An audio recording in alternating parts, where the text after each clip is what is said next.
નારીમાંથી નર બનાવ્યો. ભક્તોની લાજ રાખવા માટે નિયમ વિરુદ્ધ કામ કરી નાખે ને એનું નામ માતા. નહીં ખાય ને તો એના હાથ ફેરવીને ખવડાવશે, એનો માં કહેવાય. હક કરીને બસ એના શરણ પકડી લીધા, મારા જેવી મેલડીની ચૂંદડીનો છેડો ઝાલી લીધો ને. ભક્તિમાં એટલું સામર્થ્ય, વિશ્વાસમાં એટલું સામર્થ્ય છે કે વિધાને ફેરવાઈ જાય, નાશ થાય છે. રામ નામમાં એ શક્તિ છે, એટલા પાપ નષ્ટ થાય છે રામ નામથી જેટલા પાપ કરવાની શક્તિ તાકાત મનુષ્યની નથી.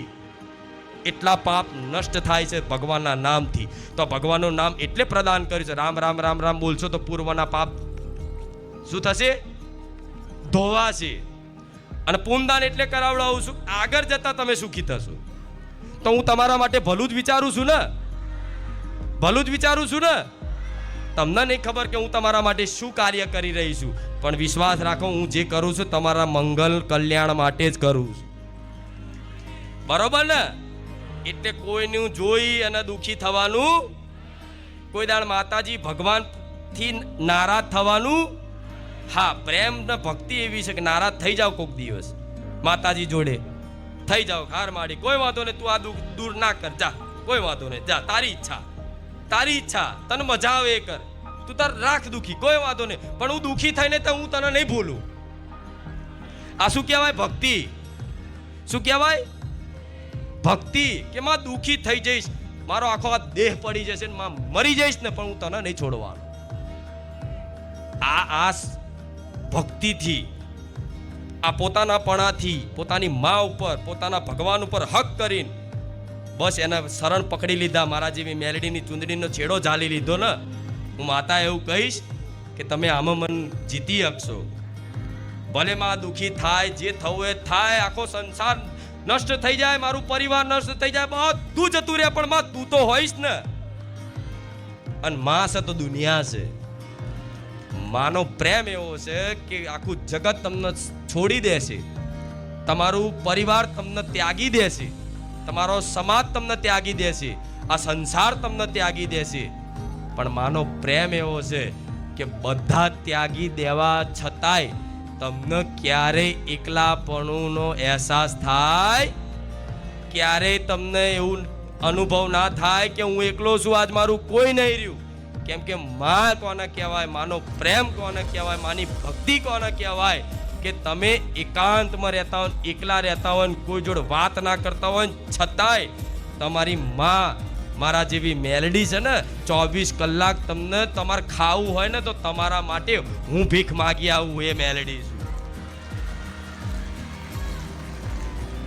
હું ભીખ માગી આવું તમારા માટે ચોક બજારમાં કે લાય મારા દીકરાને ખાવું છે, મારા ભક્તને ભૂખ લાગી છે, મારો ભક્ત ચાલી શકે એવો નથી, એનો કોઈ આધાર નથી, એની કોઈ સેવા કરવા વાળું નથી, તો હું માં એવી છું, હું મેલડી એવી છું કે હું તમારા માટે હું ચોક કોકના ઘેર માગી આવું, પણ તમને ભૂખ્યા રાખું.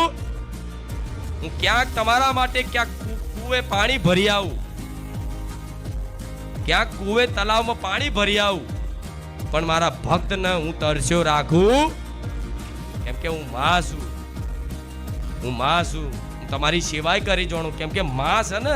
તમે આજે ભક્ત તરીકે મારી સેવા કરો છો, પણ ખરેખરમાં માં કોને કહેવાય? માની અંદર મમતા છે, કરુણા છે, માની અંદર પ્રેમ છે, તો માં કોને કહેવાય? એના દીકરાને ખૂબ સેવા કરશે, એના દીકરાને ભૂખ લાગી હશે ને તો માં, એ નાનો દીકરો હશે ચાલી શકે એવો નહીં હોય ને, તો માં એના માટે એ ઊભી થઈને જમવાનું બનાવીને એના કોરિયા ખવડાવશે. એ નહીં ખાય ને તો એના હાથ ફેરવીને ખવડાવશે, એનો માં કહેવાય.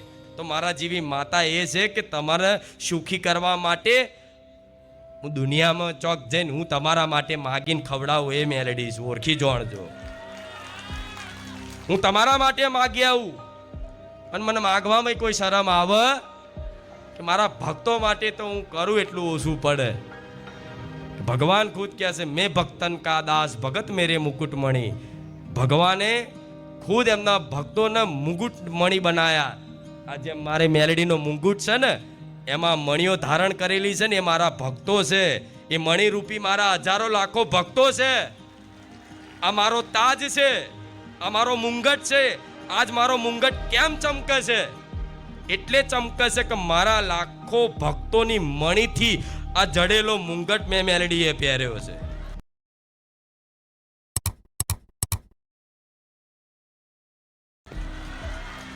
જો મારા ભક્તો ના હોત તો આ મુંગટની મણીની ચમક હોત, આ ચમક હોત, આ પ્રકાશ હોત, ના હોત ને તો તમને ક્યાં ધારણ કર્યા મેં મારા માથે? તમે મને ચરણે પડો છો, મેં મારા માથે ધારણ કર્યા. તોથી વિચાર લો કે હું મેલડી શું છું, હું મેલડી શું કરી શકું મારા ભક્તો માટે? અરે કાળ જોડે લડી લઉં, યમરાજ જોડે લડી લઉં. હું આડી ઊભી રહું ને તો કોઈ ના ગોઠું. હું મેલડી છું. હું એક વખત આડી ઊભી રહી જાય એટલે કાળને ના ગોઠું. એનું નામ માં કહેવાય, એનું નામ જગતજનની કહેવાય. ભક્તો માટે બધું કરી એકસ, વિધાને ફેરવી એકસ, વિધિના લેખય પૂછી એકસ. બનાયેલા વિધાન હોય, વિધાનના મુજબ તમારા જીવનમાં સુખ દુઃખાસમાં એટલું સામર્થ્ય છે કે વિધાને ફેરવાઈ જાય. ફેરવાઈ જાય ને એનો દાખલો બહુચરાજીમાં બહુચરનો દાખલો જોઈ લો કે નારીમાંથી નર બનાવ્યો. ખબર છે ને? કૂતરીમાંથી કૂતરો બન્યો, ઘોડીમાંથી ઘોડો બન્યો. તે પ્રકૃતિના વિધાન વિરુદ્ધ છે ને, એ વિધાન વિરુદ્ધ કહેવાય ને, એ નિયમ વિરુદ્ધ કહેવાય ને. તો ભક્તોની લાજ રાખવા માટે નિયમ વિરુદ્ધ કામ કરી નાખે ને એનું નામ માતા. શું કહેવાય? નિયમ વિરુદ્ધ કામ કરી નાખે એનું નામ માતા કહેવાય.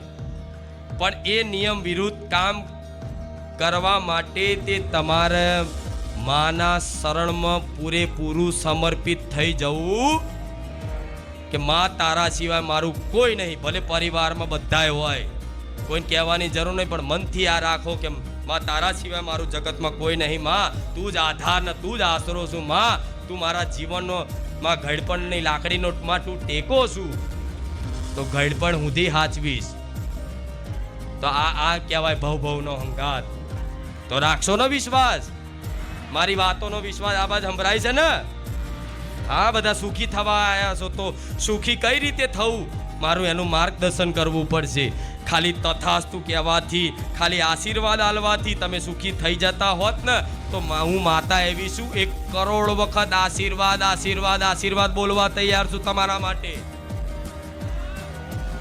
આશીર્વાદ આલવાથી તમામ દુઃખો દૂર થઈ જતા હોત, કાયમ માટે તમે સુખી થઈ જતા હોત તો હું માતા એટલી દયાળુ છું, વિશાળ હૃદયવાળી છું કે 1 કરોડ વખત મારા ભક્તો માટે મારા આશીર્વાદ આશીર્વાદ બોલવું પડે તો હું મેલડી થાકું. પણ ના, ખાલી આશીર્વાદ બોલવાથી કહેવાથી નહીં થતું, પણ જીવનમાં આ વાતનું પાલન કરવાથી આ